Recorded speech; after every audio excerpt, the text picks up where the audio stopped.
হাৰ্টৰ ৰোগীৰ বাবে বিলাহীৰ টেবলেট। বিলাহীয়ে আপোনাক সুৰক্ষিত কৰিব হৃদৰোগৰ পৰা। ইউনিভাৰ্চিটি অৱ কেম্ব্ৰিজ বিজ্ঞানীসকলে বিলাহীৰ এই গুণৰ বাবেই এতিয়া পাচলিবিধক টেবলেটৰ ৰূপ দিছে। দক্ষিণ ইউৰোপত ফল-মূল আৰু শাক-পাচলি জলফাইৰ তেলক নিয়মিত আহাৰ হিচাপে ব্যৱহাৰ কৰি হৃদৰোগৰ যথেষ্ট হাৰত কমাব পৰা বুলি দাবী কৰিছে। এই ৰোগৰ মুখ্য উপাদানৰ এটা প্ৰধান অংশ হ'ল লাইকোপেন।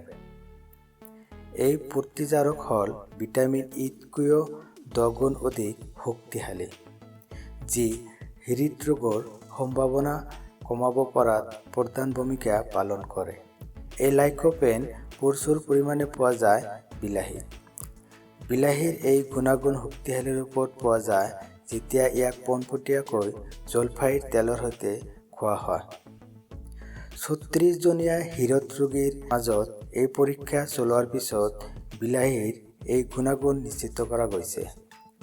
গৱেষকসকলে দেখিবলৈ পাইছে যে অতি কমেও 7 মিলিগ্ৰাম লাইকোপেন দৈনিক খোৱাৰ ফলত হৃদৰোগীৰ তেজ চলাচল স্বাভাৱিকভাৱে কম হয়।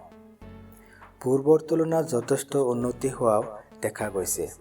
সাধাৰণতে হৃদৰোগীৰ তেজৰ চলাচল স্বাভাৱিক কৰিবলৈ যিবোৰ দৰৱ ব্যৱহাৰ কৰা হয় সেইবোৰৰ তুলনাত লাইকোপেন 53% অধিক মাত্ৰা ৰক্তনলিকা প্ৰচণ্ড কৰিবলৈ সক্ষম হয়। শৰ্কৰা জমা হৈ তাৰ অন্তৰ্বাস সংকীৰ্ণ হোৱাৰ ফলত এনে হোৱা দেখা যায়।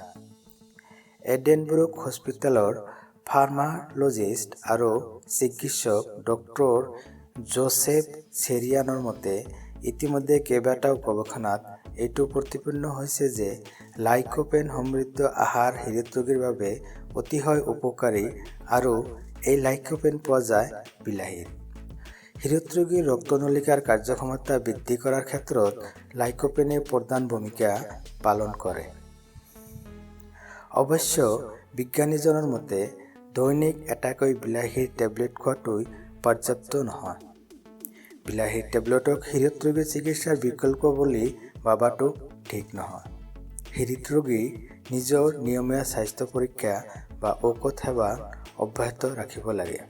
বিলাহীৰ টেবলেট অতিৰিক্ত কাৰক হিচাপে কাম কৰিব বুলি ভবাটো উচিত।